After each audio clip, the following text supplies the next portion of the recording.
Welcome to Tenacious Thoughts. Today's guest is someone very, very special, Ty Allan Jackson. He is an award-winning children's book author, literary advocate, and motivational speaker. When I say motivational speaker, he's done 3 TEDx talks, along with multiple appearances, and most of the reviews are magnetic, energetic, so motivational, so inspiring. And you would think that, that is enough of achievements, but he's also an honorary doctor. He is the founder of Big Head Books, LLC, and co-founder of Read or Else, which we're going to dive into a little bit of that today, and his award-winning Danny Dollar Academy children's book, which has been featured on multiple news channels and magazines. Mr. Jackson, Dr. Jackson, Oh say hello. my. My mother could not have given a kinder Thank you. introduction. That is very sweet. Everyone has a story. Everyone has a defining moment. Let me let you in on the secret that led them to their goal. Their strength lies solely in their tenacity. Welcome to Tenacious Thoughts. I am your host, Kimberly Tenacious T. Toko.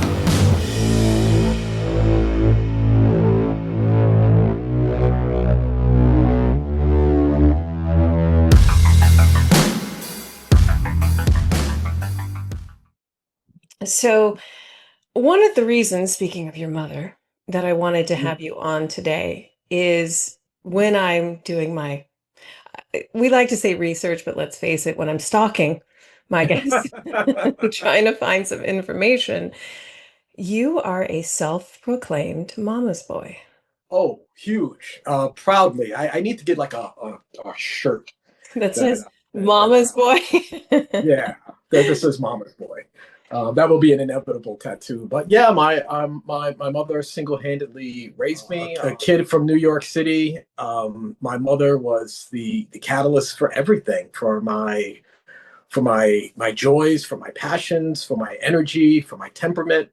And she is an angel among us. I don't know the caliber of man I would be if not for her. So yeah, not to Well, mention she's my so bestie and one of the most amazing humans I've ever met. so what is interesting is obviously we're going to get into why you started writing books, but she read to you when Yeah, you were a child. She read out loud to you and books most were likely did everywhere. the characters and the voices. But where my mind goes with this is, was she a single mom? What Yeah, what were her motivations behind all of this? There has to be more to it than, she was just a great mom. There's more to right. it than that. So Sure. I love to share the stories of our mothers. Doesn't have to be, some horrible thing when I talk about mommy issues meaning this is why I am this way today for Sure. good, bad, or otherwise. So please share a little bit more about your mother and her story. I'm happy to beyond happy to do so. So my mother had me at 15 years old, living in New York City in the Bronx in Wow. 1967, and Wow. she was so naive that a year she didn't know how she got pregnant, to be honest. And a year later, she got pregnant again, and then figured it out. And Wow. so by 17 years old, this she's a single mom of 2 kids. But what was really incredible is that she knew the magnitude of what being a mom was, and she never partied. She never went out. Her obligation now that as a parent was to raise these 2 boys to the best of her ability with just as much love and compassion and understanding as possible. I don't remember. I can't recall a bad day as a child. I can't recall a day where we Really? were ever in need, and we were on welfare for a minute. We were Right.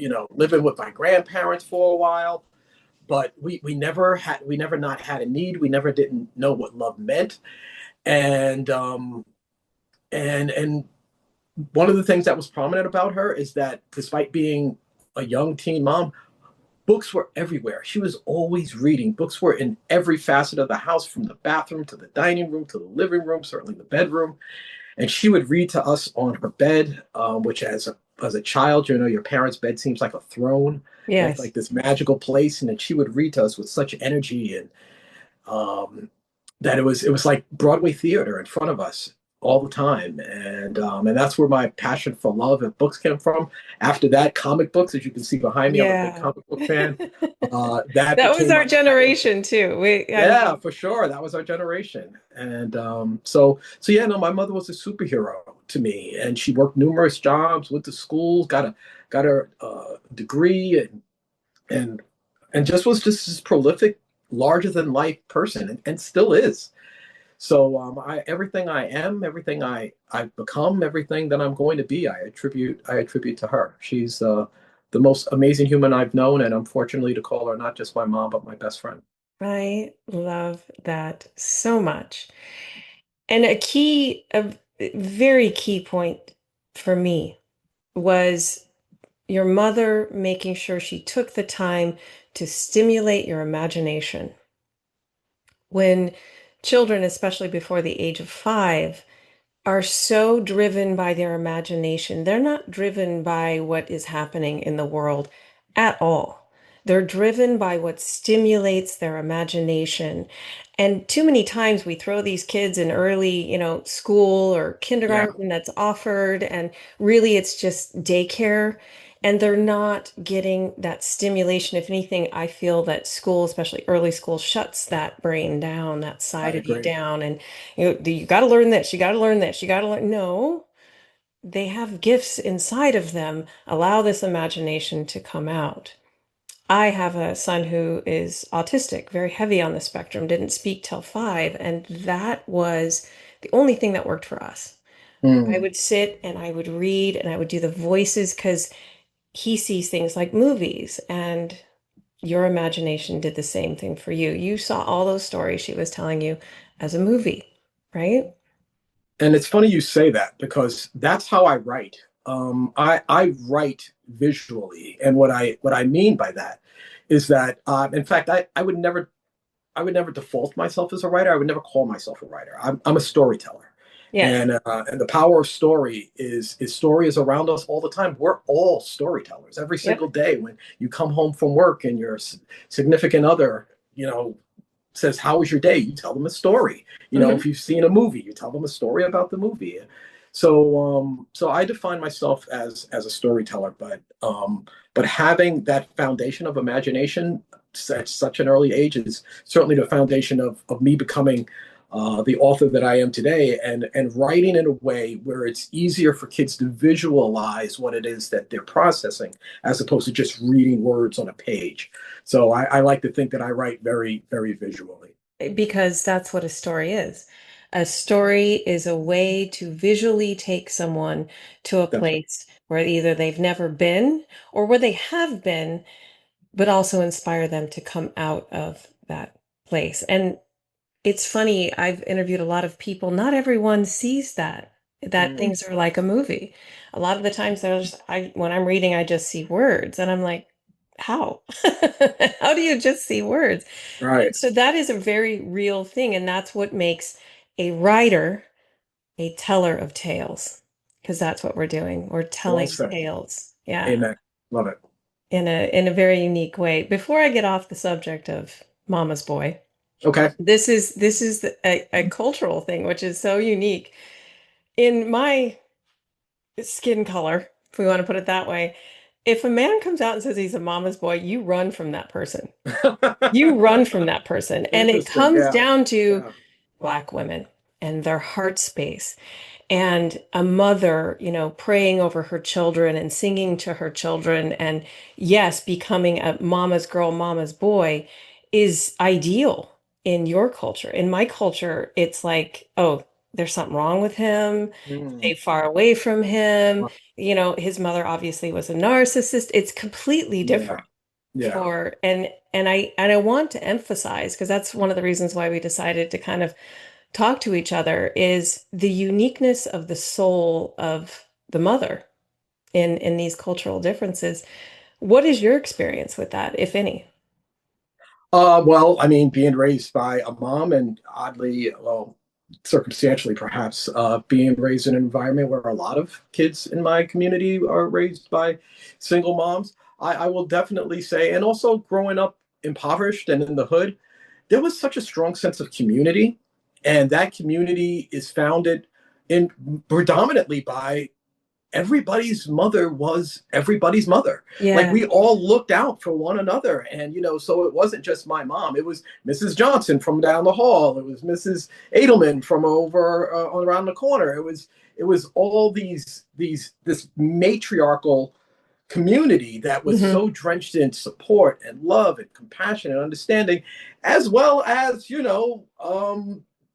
discipline and structure, and Right. making sure that you were home when the lights came on, and that you didn't cross the street without being, if and just because my mother wasn't looking, somebody else's mother was looking. I so love that.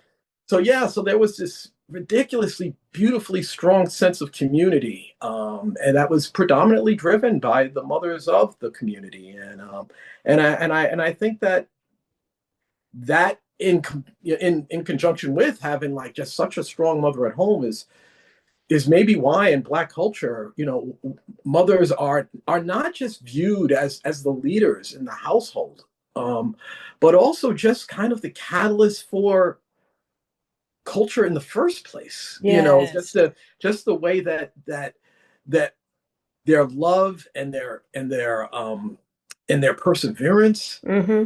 Hmm. um, not just Strong. navigating the life of their home, but outside, and making sure that it protects their family, whether it's their husbands or their children, or even Yeah. their neighbors. I think you bring up a really great, strong, fundamental point about Black mothers being so much more than just Yeah. a catalyst for family. They're really the foundation of culture. I completely agree. When I look at my family history from my Mm, father's side, who came from Ireland and Scotland, and my mother's side, who 6 generations ago was all Scotland, I mean, okay. there's no culture. There's no Mhm. culture. Yeah. I was raised and told early on, all you have is your looks. You better find yourself a rich man. There was Oh. no nurturing. There was no, it wasn't, it's not like that. And a lot of my friends, the same way when I was a child. It was there, you're just this, your piece of meat, and Oh. you better find the person that's gonna value that. And they're just, there isn't any culture. So coming into, obviously later in life, I was 50 when I came into that community. Stormy Wellington leads that. Oh my God, I realized what I was missing. Truly realized what I was missing. And my soul is so different now Mm. than it was then. And that's the part that I think a lot of people miss. Not to go further down that rabbit hole, but we talk about racism, and Hmm. what a disservice that we're doing to one another because of racism, to not be able to share these fundamental traits and principles Hmm. of even just parenting, and from each other. Yes. I mean, I'm sure there's much that your culture and our cultures can learn from one another, not just Hmm. obviously a one-sided thing. And yeah, and it's a shame that we're divided as much as we are, because we have so much to give and share and be a part. You're a walking testimony of that, and I so much appreciate, your transparency about how you were raised, and how working in alignment with other cultures have made you, a much more developed, well-rounded, not just mother but human being. Yes. And Yeah.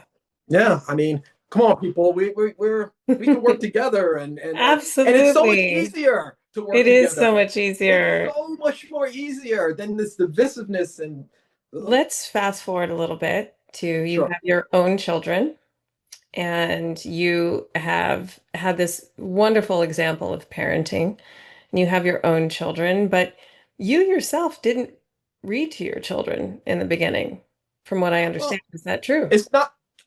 No, that's not completely true. I went to my children ferociously. What I didn't realize is I was reading that so many of the stories that I was telling them didn't reflect them. It didn't look like them. So, and I mean, we went down the cat and the Dr. Seuss pathway, and the Shel Silverstein, who I love, is my hero, Mhm.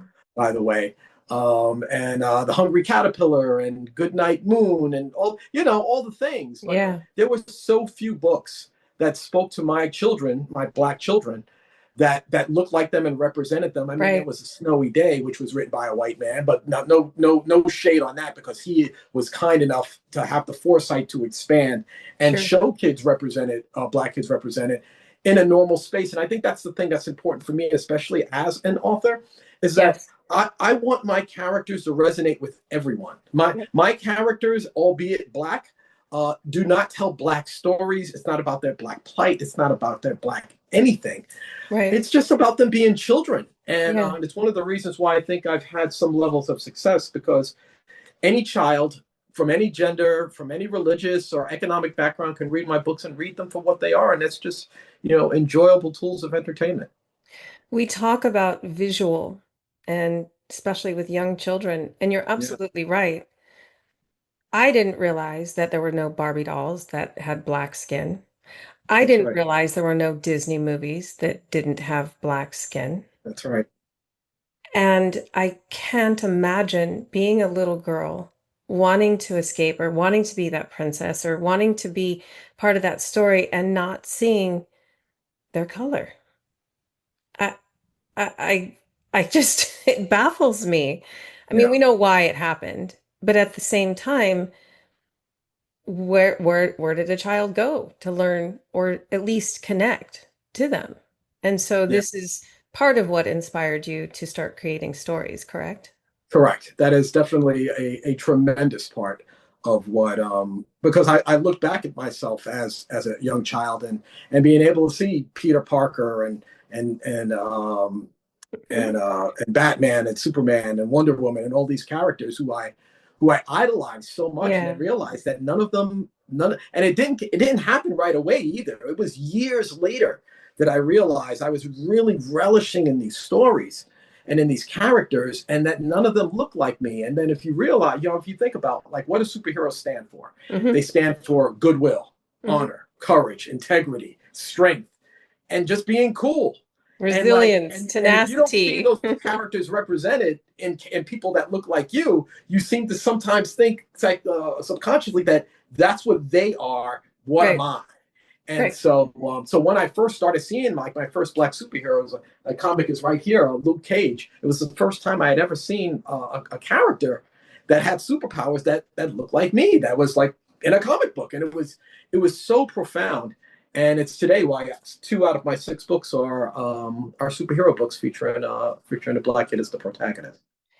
Tell us about that first book and Sure. how that was influenced and why. Yeah. So it all happened on a warm summer day in Pittsfield, Massachusetts. My son was 8 years old at the time, and he asked me a question that would change my life. And he said, "Dad, can we open up a lemonade stand?" And I'm originally from the Bronx. You don't do lemonade stands in the Bronx. It just kind of doesn't work that way. But in Western Massachusetts, everybody did lemonade stands. So me and my cute little son, we get a cardboard box and tablecloth, the pitcher of lemonade, and the little umbrellas. And in 3 hours, he made $50 selling lemonade. And said, "Dad, Wow, what am I going to do?" Yeah, that's what I said. that's I was like, good. "Wow, That's that's what good. I'm He's a saying." natural Like, salesman. there's some adults that don't make $50 in 3 hours. So when he said, "Dad, what am I going to do with the $50?" I'm like, "All right, there's a life lesson here that I need to figure out. I'm going to go to my local bookstore to try to find a book to teach my son about, like, what do we do with this? How do we invest? How do we save? How do we spend?" And when I went to the bookstore, I realized, one, there were so few books teaching kids about money, and two, there were so few books with a protagonist of color that wasn't cemented in culture or society or Underground Railroads or me and Martin Luther King or Jackie Robinson. Just like fun-loving stories with Black, Asian, Latino kids on the cover. Yeah. So a light bulb went off in my head. At first, I thought I could find somebody to write a children's book that teaches kids about money with a Black kid that looked like my character as the main Sure. character, as the protagonist. But then I thought about the quote from Gandhi: "To be the change you wish to see in the world." Yes. So if you want something to exist in the world, the person that started is you. So if I wanted to see a book teaching kids about money, the person that started is me. The name Danny Dollar popped into my head, went home, started typing. It took me a year to write the story. And after taking my manuscript to 147 agents and publishers and being rejected 147 times, I learned how to self-publish. And 2 years after my son asked me this question, my first book, Danny Dollar, was born. And to date, I've sold over 250,000 copies of this book independently. It's been turned into a serial story in 20 newspapers around the country. It's become a theatrical play with over 40 performances in Western Massachusetts. And it's currently the foundation of the Danny Dollar Entrepreneur Fair to teach kids about finance and entrepreneurship. Ah, ah. I mean, if that isn't enough, right? That's what we call the legacy play. And I'm going to draw that back to imagination, what you spoke Sure, about. You thought about, oh, I can absolutely. hire someone and I got this idea. The idea is given to you through God, and you are the one with the assignment. God wants you to fulfill that assignment, and that's exactly what you did. You fulfilled your assignment, you've built a legacy, but you've also continued it. Tell us a little bit about some of your other books. Yeah, so before doing that, I also want to say it's also the power of being read to as a child. Going back, you're Hmm. talking going back to imagination. I've always had a foundation of literacy. I've always had a foundation of literature. And Mm, it's because my yeah. mother instilled that in me early. If not, perhaps I don't have the courage to be able to write a story because maybe I hadn't been introduced to it early enough to receive it as well as I did, which is Hmm. another reason why it's so important for us to introduce kids to the importance of reading at an early age, not just for the practicality of learning how to read and write, but as you stated, for the importance of imagination and using that education of entertainment through books to be able to cultivate a life like the one that I seem to have created for myself. But to answer your question, I now have 6 books that feature everything from kids to learn about imagination, self-esteem. Like I said, mentioned, I have 2 superhero books that I wrote really just for fun. I wrote them for me, just as a catalyst to to This work out my the imagination super superhero muscle. duper, super The, duper the kid, Super right? Duper Kid, which has Yes. also been turned into a play, and it's my favorite out of my 6 books, Oh. just because it's just fun. And Hmm. it's just it's everything I wish I had as a kid. Seeing a child of color as the main character, Right. not with about how I overcame obstacles or how I got over, the ugliness of society, but Sure. just having fun, just being Yes. a kid, Yeah. and yeah, I couldn't be more proud of my work. I pinch myself every morning to think that, that I've created these things and cultivated a career out of them, and they give people joy. Like Yes. I like I at 40 years old, when my son asked me that question, I honestly, I didn't know what I wanted to do with my life. At 40, I Wow. knew what I was doing wasn't it. I Right. knew that wasn't it, but I didn't know what it was. Hmm. And when my son asked me that question, and I started going down that path, it gave me everything. It gave me purpose. It gave me fulfillment. It gave me meaning. Yeah. And to this day, 15, 16 years later, I'm still, I'm giddy over the fact Yeah. that I get to do this for a living. It's interesting. I'm very strong into spirit and energy, and they say the first 22 years are just really development. The Hmm. second 22 years, up until about 40, 44, are experimental. Okay, love And that. then the last, well, I shouldn't say last, then you enter into a another phase, and it's a phase of purpose. It's a phase of sustainability, of Yeah, joy. And again, you were given an opportunity, a door that opened, an idea that came from the divine, if you'd like to say, because imagination, in my opinion, is our divinity. This is just a processor. yeah, This just processes. It has to come from somewhere, yeah. and it's imagination. So being in your 40s and stepping into this, and then now being able to say, I've built a career out of this, I'm doing exactly what I want to do, and especially addressing literacy with children, that's a huge purpose. And a lot of people don't realize, because I've done that research too, our school systems have failed our children, and our parents haven't necessarily failed, they're exhausted. they're trying just to keep food on the table and, to be able to go home and read. Again, a nod to your mother that she did all of this. Everything is failing our children at this point. And you developed a program called Read or Else to address the literacy issues. So that this as I was on there Yes. we go. Read or else. I created it. I co-founded it, I should actually say, um, in an effort to bring to light illiteracy and the plight that it causes. I mean, you could look at foundationally everything that ails our country, from poverty to mass incarceration to teen pregnancy and drug use to unemployment.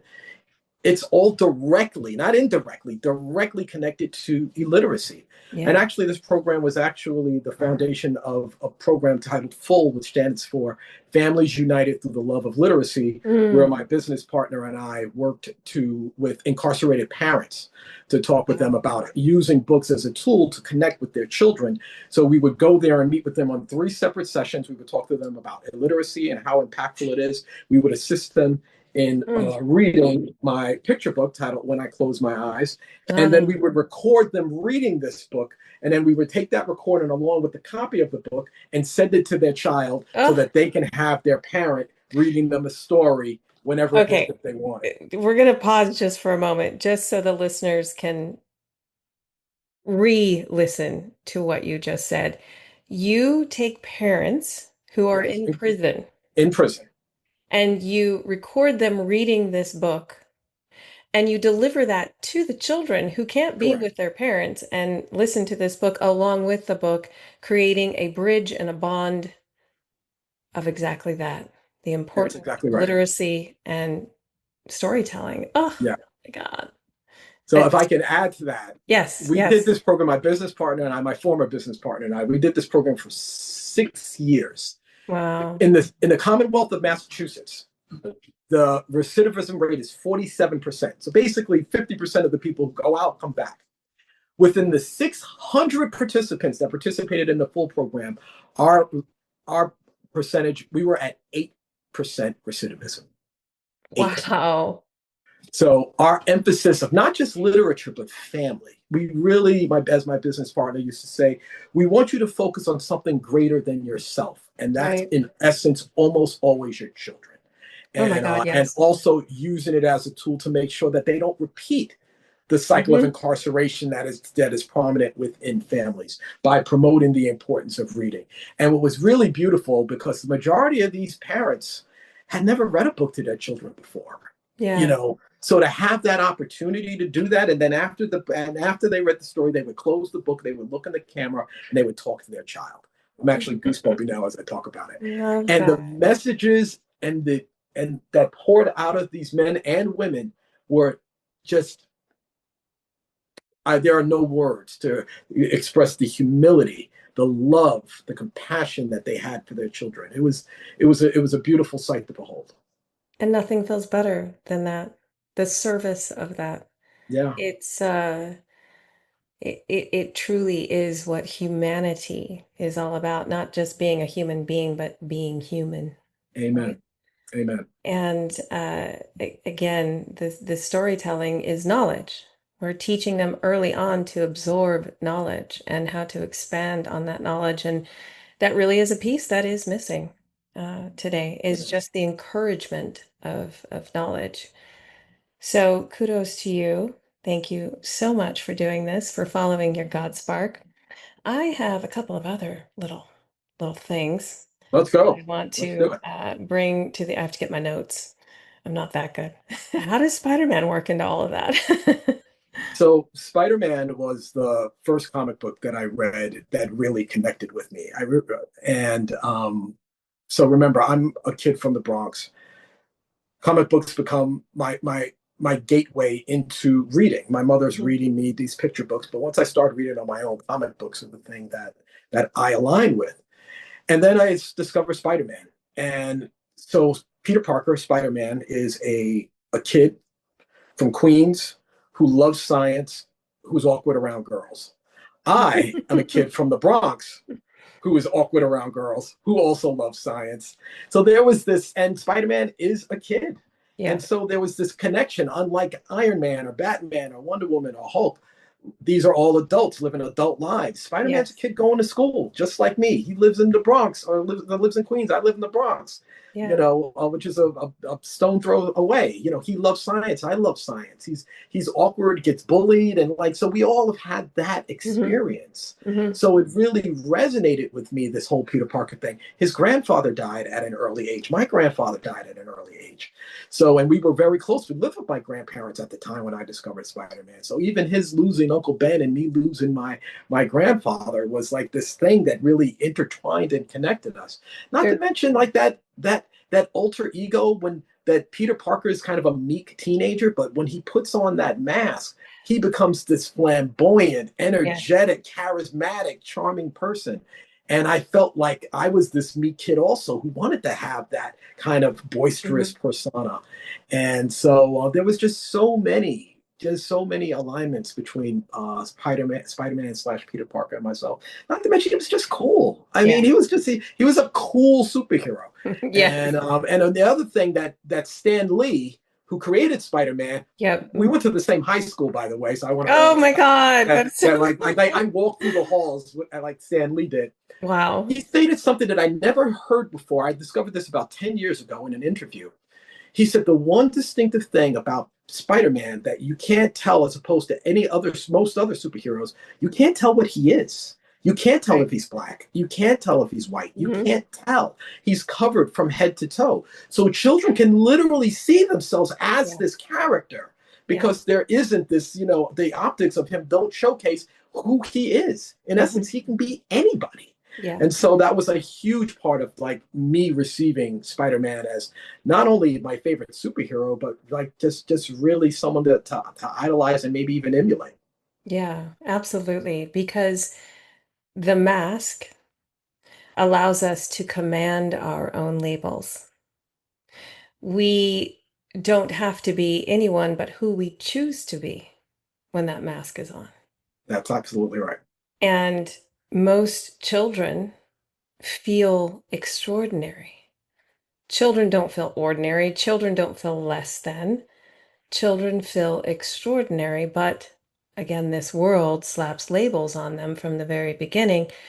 So the opportunity to put a mask on and bring forth that part of you from when you were a child and didn't care what anyone thought and who you were is, I believe, the true gift of a superhero. Yeah, love that. So well said. I'm going to write that down and repeat that Well, once thank you. once this podcast comes out. That was incredible. So, my question was, what are your five favorite scents or smells? And you said your ex-wife's sweet potato pie while still Ugh. in the oven. Clinique's aromatics, new books, new cars, and baby toes. Now, this is what's significant. The aromatics, Clinique's aromatics. That's self-expression. You like to have your own signature, and that's part of your creativity as well. I'm I'm going to push back on that a little Okay. bit. The reason that it matters, first of all, it's not a fragrance I wear, but the foundation of it is in patchouli, and I love the smell of Yeah, patchouli. patchouli. Hmm. Patchouli, Most. it's very that's basically what it is. My very first job was at a retail store that sold it, and there was this woman who was just that was her scent. Oh, Yeah. So whenever she would come into the store, and she would, every so often come and get a bottle of Clinique aromatics, be it for herself, this for a gift, and then she would walk by me with that scent. I mean, to okay. this So this day, is this is another nostalgia thing for you. It Yeah. makes my heart flutter. Whenever someone is wearing Very heavy patchouli or interesting. Clinique aromatics, it takes my breath away. So now we have two scents that lead to women. I like this. So you're a Okay, mama's boy and you're that's right. nostalgic about your women. That's right. 100%. Absolutely. So ladies, maybe a mama's boy isn't too bad, might be the way to go. And I'm single. I'm just saying. I'm Yeah, just putting just that. saying. He's I'm he's just saying. single. He's fit, he's attractive, he's successful. Anyway, again, you're a Leo. That's right. These Leo Let's personalities, keep it real, Mama. Let's keep it they're real. royalty. That's you can't you might want to change it. Let me tell you right now, you get involved with a Leo man or woman, just their luxury. That's it. Doesn't Buckle necessarily up. mean you have to go buy a Ferrari, but you better No, treat no. them like they're a Ferrari. That's right. Love that. Right. And then the baby toes. That was my favorite. Innocence, purity, and human connection. Yes. Human Yes. connection. So important. So Yeah. important. We're going to go to my favorite part, the famous questions. Ooh. And if you were a Gen Xer and you watched In the Actor Studio and James Lipton, you're familiar with kind of the style of this. But if Oh, not, very much so. Sure. yeah. If not, those listeners, just sit back, relax. You can Google James Lipton later. And here we go. So we're going to center this around books. That's what you do, right? Is books. That's what I do. So what is your favorite word when it comes to books? Oh, what is my favorite word when it Hmm. comes to books? I predominantly read, there's really only two types of books that I read. I read inspirational, self-help, or guidance books, or horror. Okay. So I've read almost every Stephen King, Dean Koontz book. So Yes. yeah, so maybe that word is fear, but not Ooh, necessarily in a negative way. I right. mean, because I think fear is so much an opportunity, or our souls and mind telling us to push forward in a different direction. I use fear as an ally, not an Love adversary. that. And so yeah, it was fear that got me to where I am. I was more afraid of what would happen if I didn't follow my dreams than if I Mm, did. That was the fear, not doing the thing. What happens if I don't? Like yeah. that was my fear. And then enjoyment, a good horror movie. Like I like the idea of being stimulated, of Right. being Right. jolted. Like it's to be awake. Like I think that's really important. So as odd as a word as it might seem, fear might be the word that I would use. I love that because fear does it drives you. You either overcome it or you That don't. is that is Period. right. Yeah. So And true yeah, strength I is read always all like those. looking fear in the face and Yeah, going towards it, not running away from it. I read a lot of those too. Yeah. Kuntz is one of my Koontz favorites. is He's so oh, good. So so good. good. But you're right. It's like sitting there reading and like being in fear, but you want to know what happens next. And Yes, you're that's not right. going to know what happens next if you don't step forward through that fear, right? Right. So again, along the lines of books, what is your least favorite word? Can't. Yeah, I emphasize this to kids when I'm talking to them, especially about entrepreneurship. True driven entrepreneurs never say I can't. They Hmm. say, there's everything is possible. In fact, the word impossible separated says I'm possible. Yeah. So I Yeah. tell kids, but true entrepreneurs don't say I can't. They always replace I can't with how can I. When you Right. say I can't do something and you replace when you say I can't, you immediately shut down all possibilities. Hmm. But when you say how can I, it opens up doors for you to be able to figure out how to make whatever you think is impossible possible. That one simple word is what led you to where you're at today. That is right. Because in the beginning, you probably said, I can't write that book. I'm going to find someone else to write it. That's And if exactly what I what did. if you would have had someone else write it? You would I'm not not be talking sitting to you here. today. I don't know what I'm Correct. doing today, but it's not this. So I want you to put yourself in the place of you've just woken up, you've just opened your eyes. What turns you on to start that day? What is your turn on? Human connection.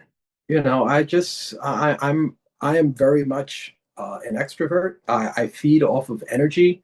I love people, whether it's people who have been or my inner circle or people I get to meet anew. I had just one of the best days I've had in a long time going to the Apple store and taking a class about my iPhone and meeting a couple of people there that were just the nicest people. Love And that. we ended up exchanging numbers. And a friend, one of the guys, has a home in the Bahamas that he invited me to. Like Wow. it's a random trip to the Apple store. So now we're staying in touch and becoming friends. And eventually, I get to go to take a trip to the Bahamas to like I and love that's just that. from the ability to just engage with other people. I Right. look forward to that every single day, including on social media, which is where you and I made our connection. And I think Hmm. people make the big mistake of not being social on social media. Yes. That's the point of it. So like, Yes. make a new friend, have some engagements, meet people. You came on my live once, and then we started Exactly. chatting from there, and now we're besties. Sharing music and Yep. and having conversation, and that's so important. So viewers, it's really great to be social on social. So again, along the same lines, what is your turn off? Ah, That um, thing that's just going to shut you down, that may occur or may be seen, or what is that thing? insecurity. Life is so incredible. Life is so beautiful. To be caught up in how you look, what you believe, or just not relishing every day as just a beautiful gift, and instead replacing it with the angst or bitterness or insecurity of whatever you find, your finances, your appearance, your Yes. family, your health. Life is too short to just be caught up in what you're not or Hmm. what you don't have. Yeah. And if there's something you can do to fix it, if you don't like your fitness level, then change it. If you don't like your level of intellect, then fix it. Right. If you don't have enough money, that there's one thing that this country or this world is not lacking, and it's money. You can Hmm. there what you're lacking is the ability to figure out how to make it. Right. So there's no shortage of money. So yeah, I'm not a fan of anyone who is a always me, Hmm. or I wish things could be different. True. Then make it different. Right. I didn't see books existing this thing in the world with zero experience on how to do so. And Right. and now I've sold hundreds of thousands of books. I received an honorary doctorate for my work. I've been featured on this and that. And it came from not literally knowing nothing. I could argue I still don't know anything. Right. But yeah, I like people who are driven, and I'm repelled by people who say I can't. Right. Exactly. I mean, we're all going to have our moments of insecurity. We're going to have the sledgehammers, is like what I call it. We're going to have those times. We're going to feel like a victim. We're going to feel like a martyr. Those feelings are going to go through. You got to process them. But like you said, step out of it, do something about it, move forward with it, because otherwise you just become that thing that you That's don't right. want to become. This is my audience favorite question, and don't worry, Okay. we'll bleep this for the younger generation. What is your favorite swear word? Oh, my boy, there's so many. I mean, You gotta have I'm your from the favorite. Bronx. There's a go-to. I'm from the Bronx, so like that, like profanity is in my DNA. Right. Well, that's. I mean, I don't want to just say. I mean, it's just easy. That That's is the that's most it's popular one. it's the most popular. It's the most common. Maybe it's just bullshit. Like just Yeah, like that's a good because one. so many, like so much, the insecurity. It's all of this, our political climate, the racism and insecurity. It's all bullshit. It's Yes. just Yeah, So totally. I think I'm gonna go with that. Bullshit. That's a good one. What is your favorite sound or noise? I think it's. I just moved from Central California in this really nice gated community, and there there wasn't a lot of children present, Hmm. and children are kind of my, not just my livelihood but my life. And even like baby toes are just like, so Yeah. everything about children just really resonates so deeply and strong with me. I love the laughter of children. I mean, Yes. what sound like resonates so much with joy and fun than Yeah. just the laughter of children. So I've moved back to New York, my hometown. There's not a lot of children are in this area, but when I go to the park and I could just, whether I'm going for a jog or just for a walk, and I get to hear kids laughing and playing. I mean, what's Yeah. what's better than that? So again, along the same lines, what is your least favorite noise or sound? Maybe it's just a sigh, because sometimes a sigh is synonymous with giving up. Mm, I give up. mm, So because yeah. I'm going on in alignment with that I can't thing. So maybe the sigh of someone who's given up. like Yeah. that because that's what's as profound as laughter is with joy, that that sound of defeat from someone Mhm. who's just given up is um Heart-wrenching. yeah, it's heart-wrenching. So Mhm. I would say not a sigh, because a good sigh of, like a good meal, like, oh, Yes. like, like that's great. but Exactly. but that sigh of defeat, that sigh of failure, yeah, Right. that's that yeah, that's a no for me. I can relate to that a lot. Very Yeah. deeply, I can relate to that. If you could have dinner with anyone, dead or alive, Mhm. who would it be and why? I would people either go in one of two directions. They go with someone famous, and or they go with someone familiar. And I'm going the familiar route. My grandfather passed away when I was about 9 years old, Mm, and we lived with him. And to this day, at 58 years old, he's the most important man in my life. wow. And to be able to to see him again and be with him again and spend time with him again. Like I said, he passed away when I was 9, but his impact on me is profound. But I also named my son after him, and again, he passed away when I was Oh. 9. So I mean, so that is the level of strength that he instilled in me. That even after leaving my presence at 9 years old, I still carry him with me every single day. So So he was your father figure, and it sounds like yes, in many ways, in every which way. did he read to you? No, that was, but he played with me, and he watched Oh, I TV, love and that. he watched Yeah. TV with me. So where would you take him to dinner if you could? I'd make him dinner. Oh, I Yeah. love that. Okay, what would you make him?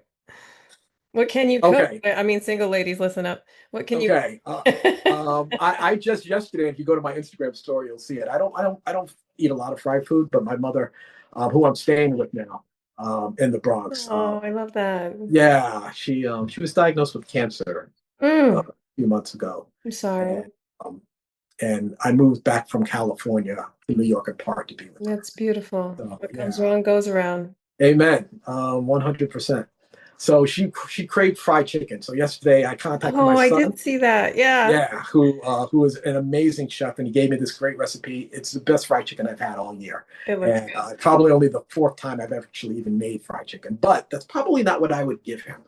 I would probably I make a mean shrimp and grits, which is my mother's other request for tonight. These Magical, if I may say so myself.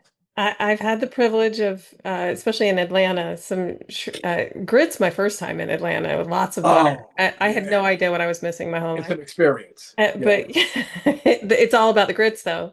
it's It is all all about about the the grits. grits. Oh, 100%. You can have shrimp 100 different ways, but grits, Yes. no. Yes, absolutely. Well, that is our time. Thank you so much for coming on. If someone wants to hire you as a speaker, an appearance, podcast, how do they get a hold of you? The two primary ways that people reach out to me are via Instagram, which is the way you and I met. So that's under Ty underscore Allan, Allan underscore Jackson, and or my website, which is tyallanjackson.com. And feel free to reach out to me either or. Please, if you've met me through this podcast, please let me know that. And thank you for the opportunity to let me hang out with you today. Absolutely. And thank you so much. And this is Kimberly Toko, Tenacious T.